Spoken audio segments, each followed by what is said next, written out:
G'day and welcome to Todd's Kitchen. Today I'm going to show you how to make a beautiful banana tart tatin. This is an outstanding dessert for any meal. It's a lovely infusion of banana and caramel, and I guarantee it's going to make you a hit in any kitchen.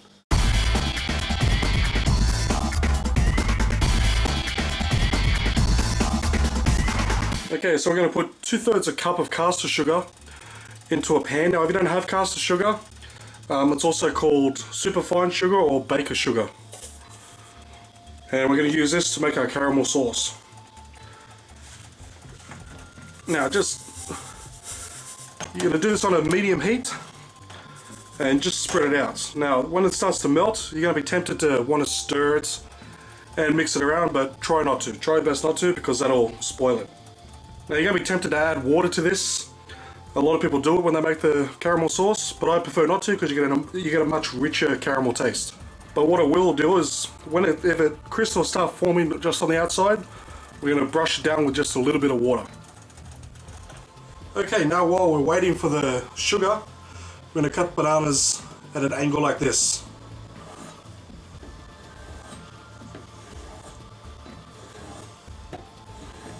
Okay, next you have one sheet of puff pastry. Now, it's important to keep the plastic on the back for now. I'll explain later. So, just roughly cut out, you want a rough circle. So, we're just going to basically cut off the edges, like so.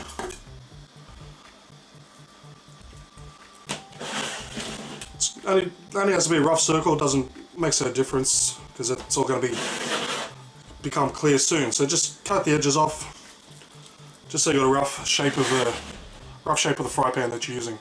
Okay, the sugar's almost there. Now, just with a wet brush, just go on the outside like this. This will stop crystals forming on the outside of the perimeter.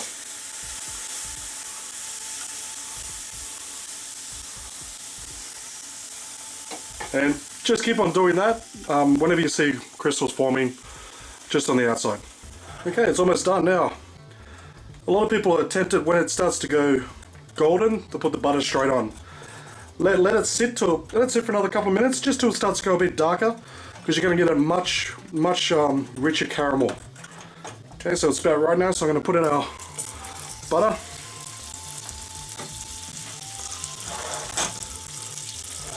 And I'm just going to stir that in.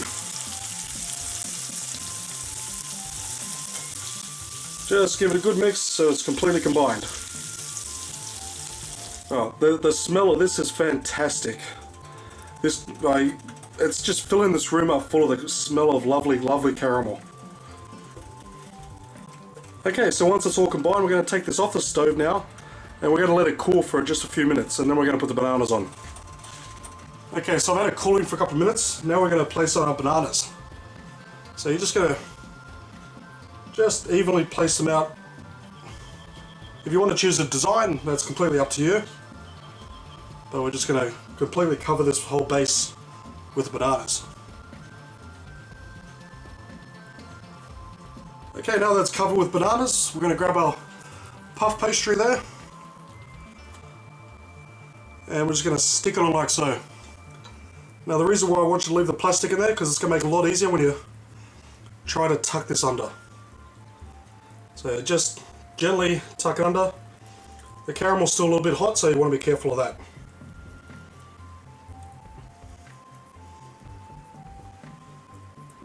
And once it's tucked under there, we're going to just take the plastic off.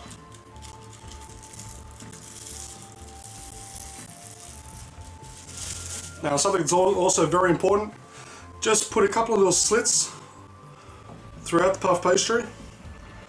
This is just air vent holes. That'll stop it exploding. Okay, so we're going to place this into a preheated oven at 200 degrees Celsius for 20 minutes. Okay, so that's been in the oven for about 20 minutes now. Now the trick is,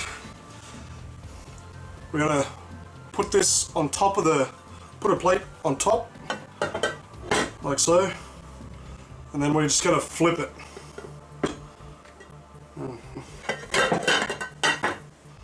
Now let's give this a taste.